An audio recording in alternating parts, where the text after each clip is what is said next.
Hey everyone, Noodle here.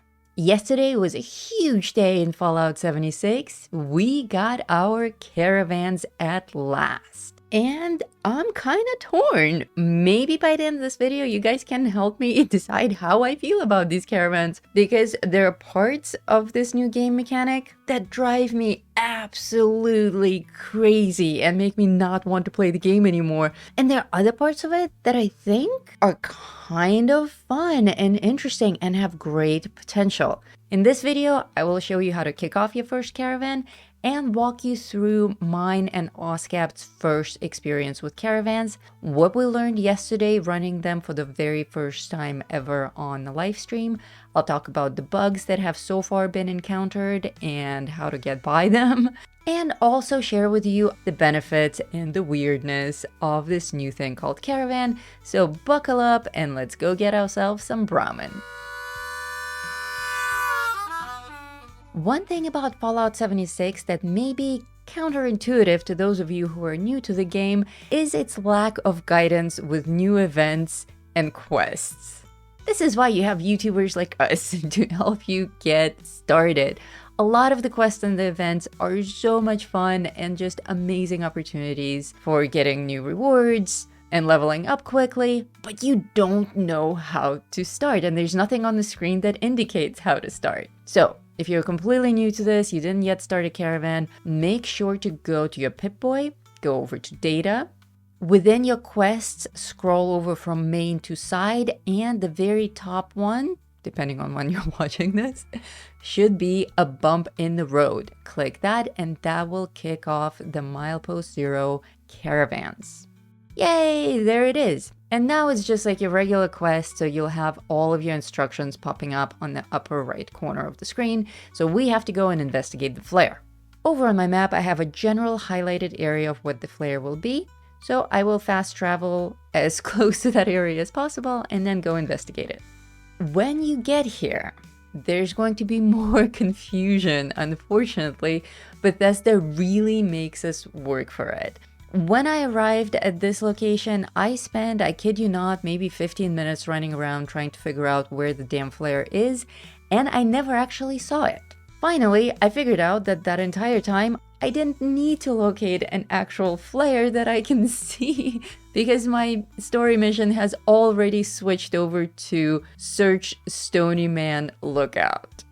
So that whole part of it was totally dumb. If you don't see a flare, don't worry about it. Just get to this location, kill all the super mutants, hopefully you have friends along with you, and search the cages for dead guys.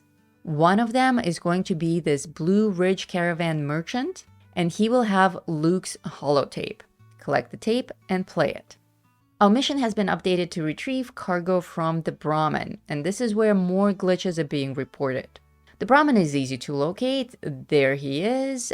Just walk up and collect data. Ta-da! But a lot of people are already reporting that you can't collect anything from the Brahmin, that's a known glitch. If that's the case, try to server hop until you get a Brahmin that you can't collect from, because until you can do that, unfortunately, you can't move on. With this cargo collected, we have to go back to Milepost Zero. So far, I'm honestly not impressed with this quest. This is beginner stuff, and this is a waste of my time. I want to get a caravan, and I want to get started. Back at Milepost Zero, we now have our main NPC called Marley. And she talks a lot. On the live stream yesterday, I tried to let her actually say her entire dialogue so that I have it for this recording, but honestly, it's been unbearable. I really didn't want this video to be negative, and it won't be the entire time. I swear there will be some really fun and exciting things that I do love about the caravans, but some parts of this entire spin-off of the game, Bethesda just did not do well on, and the NPCs are a huge letdown for me. They talk way too much, their dialogue is boring, it's repetitive, and they're borderline insufferable. So just suffer through it, hit that skip button, just get your first caravan, and let's roll. Your caravans do cost caps. I paid 500 caps for my first caravan. Now that you've taken a caravan quest, a little cow icon will appear on your map, and it will invite you to your own caravan. I was immediately struck by the fact that Bethesda chose to share my actual username with the universe instead of my gamer tag. Trimony's Caravan. Didn't want to be known as Trimony online, but apparently Noodle Pants' caravan is too much to ask for. Thanks, Bethesda. Okay, at last, I am here. I have my very own brahmin. Trimony's Caravan, Skyline Drive, escort the packed brahmin to the drop-off point. As far as we've been able to tell from having run about 12 of these at this point, the brahmin actually know where to go. You don't have to know your route, just keep patting your brahmin on the butt and tell it to hurry. And that's actually quite cute. I really enjoyed telling my brahmin to go on the road. I was so pleasantly surprised at how many people joined all of my caravans, including my very first one. I did this one live on the show yesterday, and everyone and their mother were there. Like, as many people as there are on the server, everyone was at my caravan. So that's very cool. If you're already in the area and you just look at the map and you see your caravan, you can join it. Do remember, though, that when you are the leader of the caravan, you get the most rewards. If you're just a participant in a caravan, you get pretty much nothing.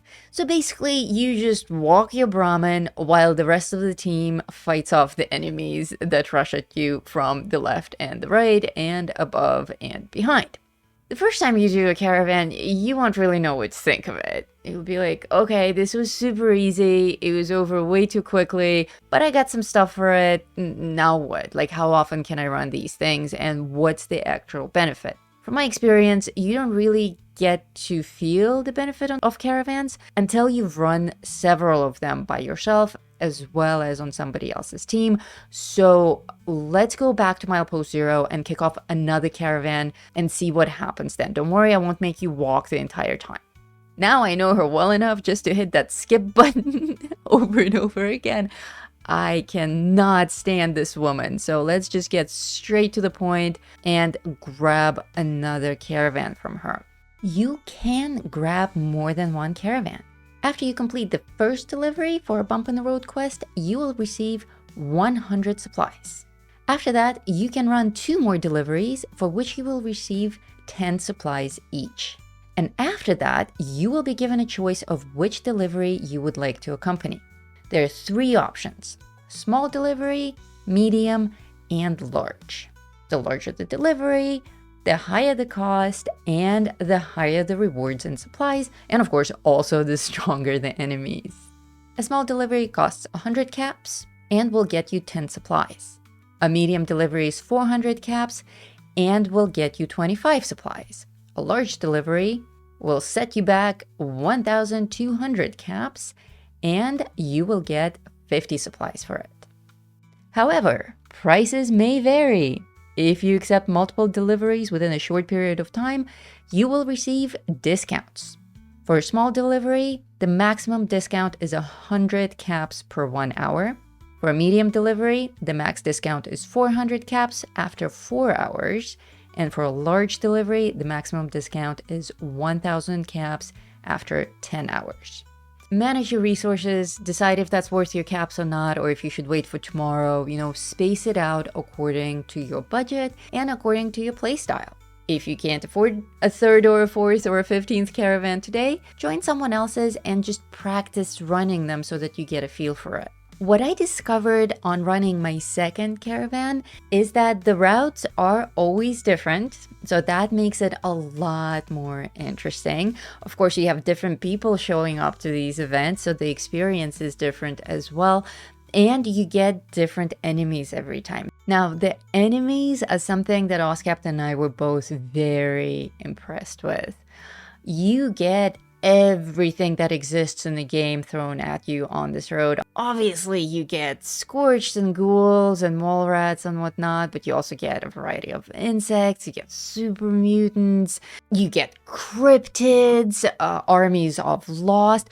We had on one run the Gua and the Blue Devil together attack us at the same time, and I think it's the enemies that make the caravans really fun and different and exciting every time. Now I'm getting into it. The beginning, like getting into Caravans, was a little shaky for me. Honestly, I only kept at it because I was live streaming it. If I was just doing this on my own, I would have given up on Caravans back at the really boring NPC, and I would have been like, you know what, to hell with this, I'm gonna go build a new camp. But I'm really glad that I pushed through all the lameness and I got to this, because actually now that everything's in motion and I can go and I can get Caravans from Marley really quickly, it's totally worth it just for the experience. I got so many repeatables just running Caravans. So I'm leveling up, I'm getting XP, I'm getting all these kills on these different enemies. I get to test out my weapons. It's actually just fun. The Brahmin at this point has nothing to do with it. It's just that with every caravan, you get bombarded with a completely random and new arrangement of enemies, and you get so much XP. The rewards so far haven't been very exciting, and I did notice, both Oskept and I noticed, that we don't collect as much loot and ammo from the enemies that we kill. That's very curious. And at the end, you get your standard rewards. You get like stim packs and fuel, and it's actually not that impressive in terms of rewards until you go over to your Pip-Boy and you check your supplies. Supplies are a new currency in the game, and they only apply to Milepost Zero. They only apply to Caravans. So now let's go back to Milepost Zero and see what we can actually do with these supplies. Alrighty, now I can invite other NPCs into this outpost. The outpost is another interesting part of this entire experience. In the original trailer, I was led to believe that we each, as a player, get our own personal outpost, and nobody really knew what that meant. We were all kind of speculating on it. We imagined that it would be like your own camp or your own shelter, but it's none of those things. It's just that Milepost Zero is instanced. So when you enter here, it's personalized to you. So I'm about to invest into one of these NPCs, and that NPC will only appear for me in this particular outpost instance. On the live stream, people voted and they said, Noodle, get the Brahmin Tamer. Josie, the Brahmin Tamer, set me back 100 supplies. And she is equally annoying to the other NPC, but very useful. She is knowledgeable in all things Brahmin, and she can improve my Brahmin skills, including making it go faster. Here you can see all the cool things you can get from Josie at Tier 1, Tier 2, and Tier 3. So as you can see, it does pay to invest in Caravans to get those supplies. For our other NPC options, we have Theodore the Ammo Trader, Ineki the Imported Goods Vendor, Axel the Decorator, and the one that I was actually the most interested in, Wendy the Cryptid Hunter. Unfortunately, she's not available yet, but she has the coolest things in her inventory, especially for Tier 3. A little pricey, but well worth it in my opinion. Here in the Nuka Knight's latest datamine, we got a sneak peek at some of the things that I am the most excited about. And those are this Deathclaw Head Backpack, which we got a sneak peek at in Bethesda's preview in their little trailer teaser, and a bunch of other cryptid themed stuff, including flair and hoods and outfits, furniture, adorable plushies. We have all the snow globes we can display. Lots and lots of cool things that most of them I think will actually come from this cryptid hunter trader. Now, with the secondary NPCs, things get interesting.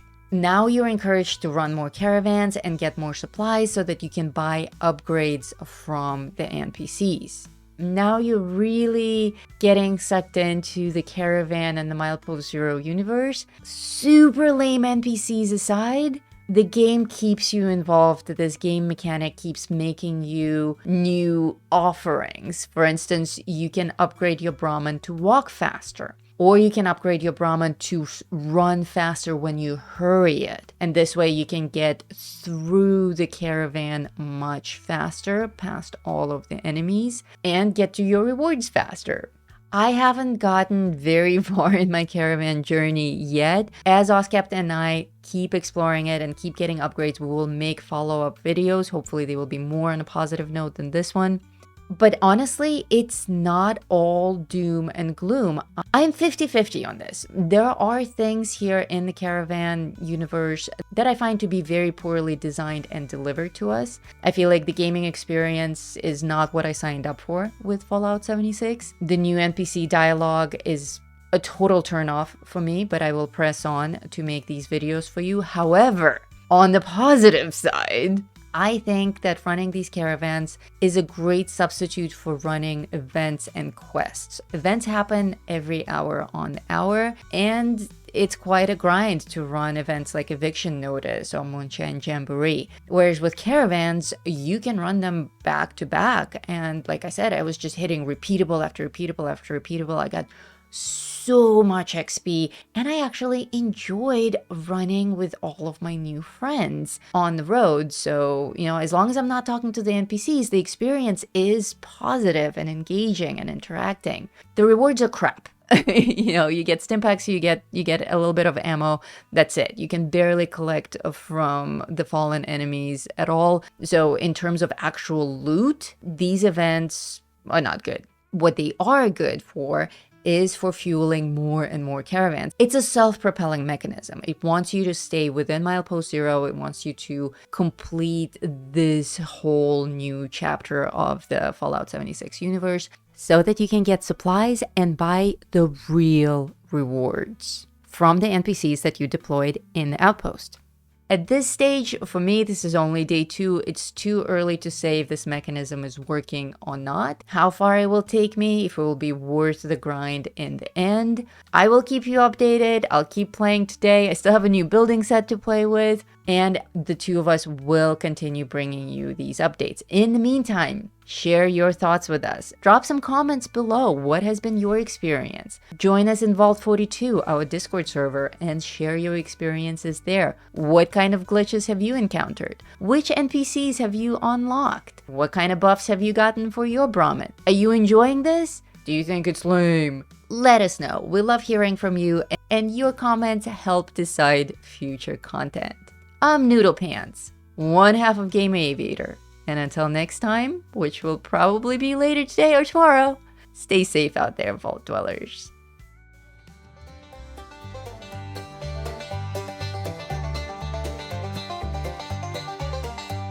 In the heart of West Virginia, where the shadows creep and sway, lies a land of rusted dreams, where the brave dare not stray. Appalachia, oh, it's a treacherous ride, with dangers untold and no